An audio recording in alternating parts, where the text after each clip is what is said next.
Misteri sejarah tentang Kanjeng Ratu Kidul memang sulit untuk dipelajari. Namun secara maknawi, tidak semua sejarah manusia musnah begitu saja, tanpa bisa kita buktikan, karena di sini kita akan mengupasnya. Bercerita tentang Nyi Roro Kidul, sampai kapanpun akan terus menjadi pro dan kontra bagi banyak orang. Cerita Nyi Roro Kidul juga belum membuktikan adanya mitos atau kenyataan sejarah, dan terus mewarnai pemahaman setiap orang yang belum paham sejatinya siapa Ibu Ratu Pantai Selatan sesungguhnya.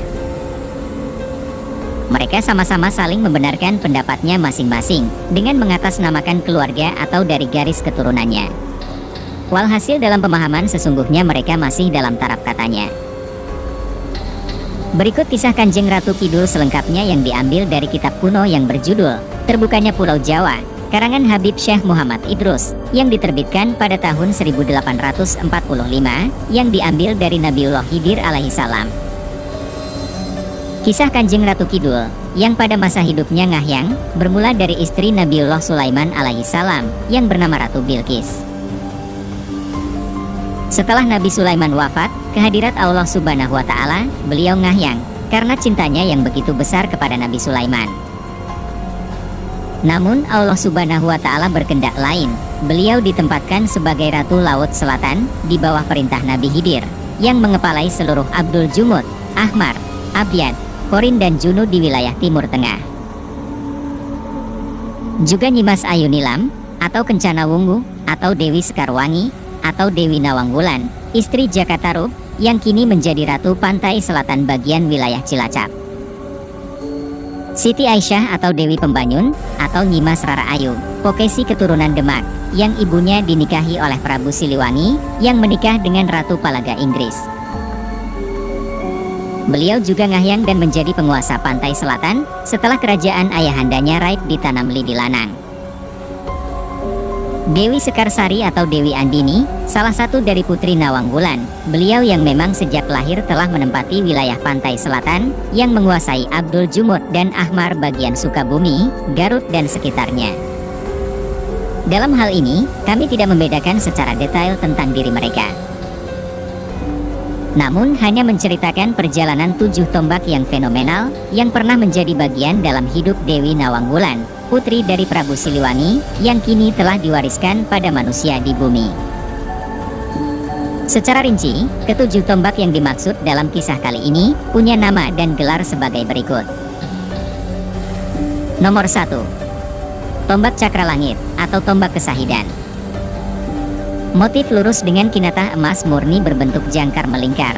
Di tengah badan menjulang 4 tombak kecil melingkari kepala, dengan kinatah berlian red diamond memutar. Tombak ini diberikan kepada Kanjeng Sunan Kalijaga untuk melawan kesaktian Prabu Siliwangi atas perintah Prabu Panatagama Tajudin, Syarif Hidayatullah atau Sunan Gunung Jati. Dalam penyebaran agama Islam, dan tombak ini sebagai cindera mata perkawinannya Dewi Nawangwulan dengan Sunan Kalijaga. Silsilah tombak Cakra Langit akhirnya turun-temurun diwariskan kepada Ahlul Khosois, diantaranya Qutbul Abdal, Syekh Malaka Tajuddin Makassar, Qutbul Mukoyat, Syekh Hashim bin Asy'ari Aceh. Yang diturunkan kepada muridnya, Ahmad Suyuti bin Jamal Kalimantan, Qutbul Autad min Zumhur Ulama, Ki Tolha Kalisapu, Mbah Hamid, Ki Panjul, dan kini berada di tangan Min Ahlilah Purbatul, wilayah Syariatul Khotam. Namun sayang, tidak boleh dipublikasikan. Nomor 2. Tombak Punjul Wilayah atau Tombak Antakusuma.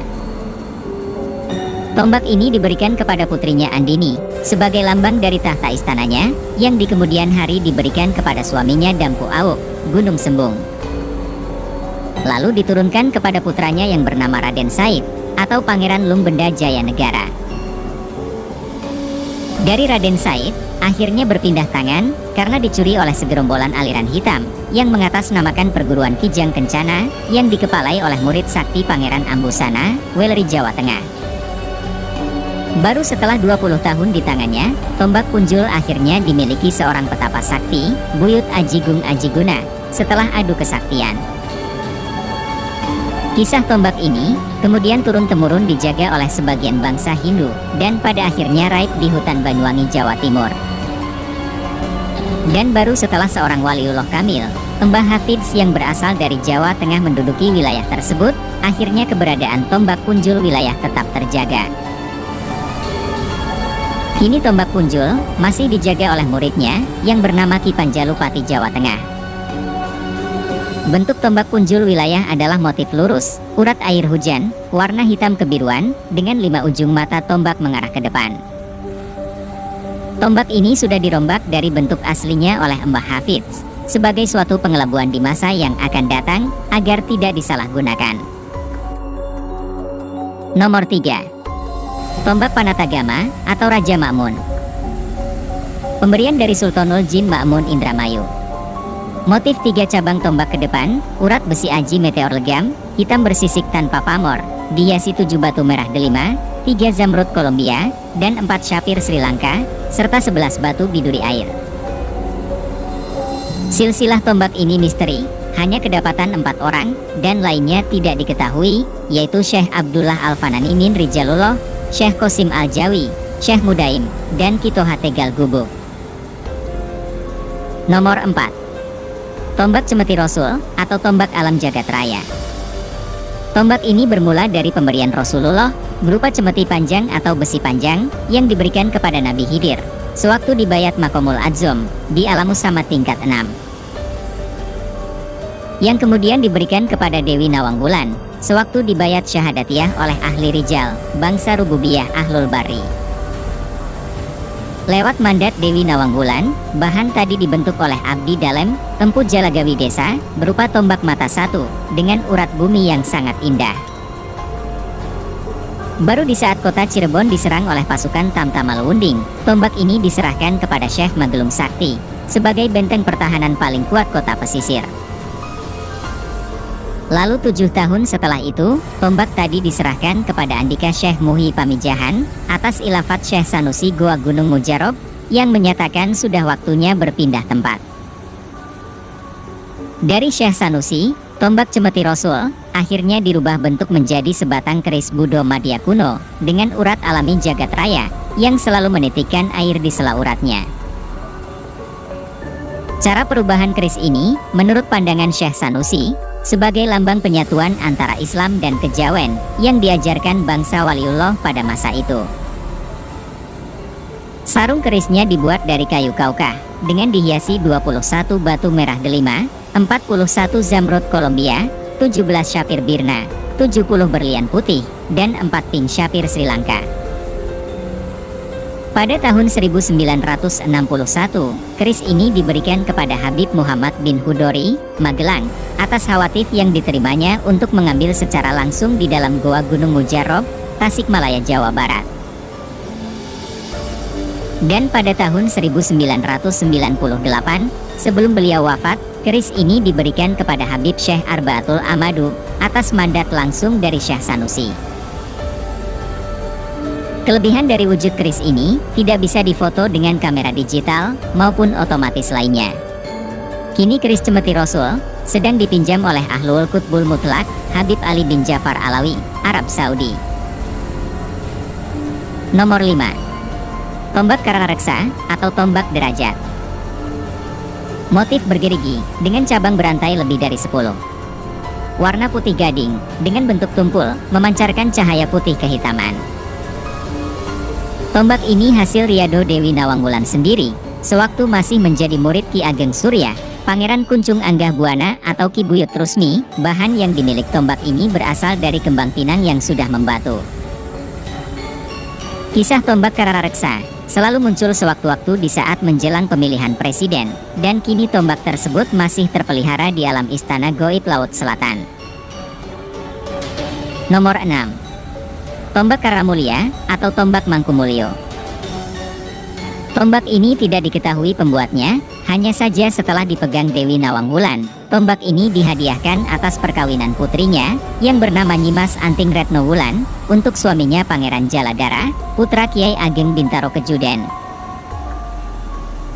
Dari Pangeran Jaladara diturunkan kepada putranya Pangeran Seto Bulakamba dan kemudian diwariskan pada gurunya Ki Alam Jagat Bumi, Banten. Lalu turun-temurun diberikan kepada Syekh Asnawi Banten, Syekh Masduki Lasem, Syekh Samber Nyawa Purwodadi, Mbah Hafidz Banyuwangi, dan yang terakhir kepada Habib Hussein bin Umar bin Yahya Pekalongan. Asli dari bentuk tombak Kararamulia, di setiap ujung sampai pangkal bawah, berjeruji sangat tajam, seperti mata kail pancing. Namun demi menjaga kelestarian dari keberadaan tombak fenomenal ini, akhirnya Habib Hussein merombaknya seperti yang Anda lihat saat ini.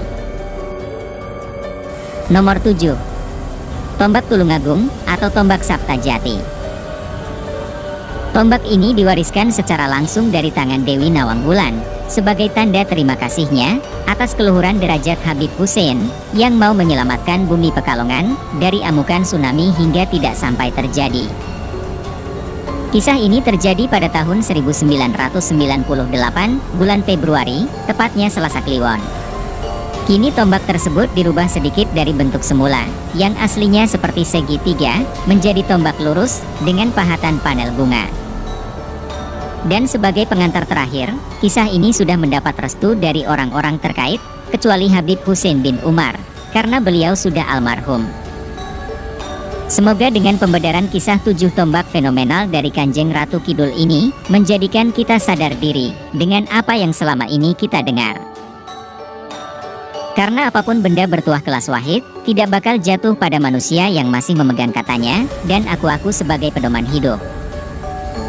Sebab pemahaman tentang keluasan bangsa gaib, bersumber dari pembelajaran ilmu Islam, iman, sholah, ihsan, syahadatul kubro, siddiqiyah dan kurbah, secara daukiyah, atau merasakan langsung.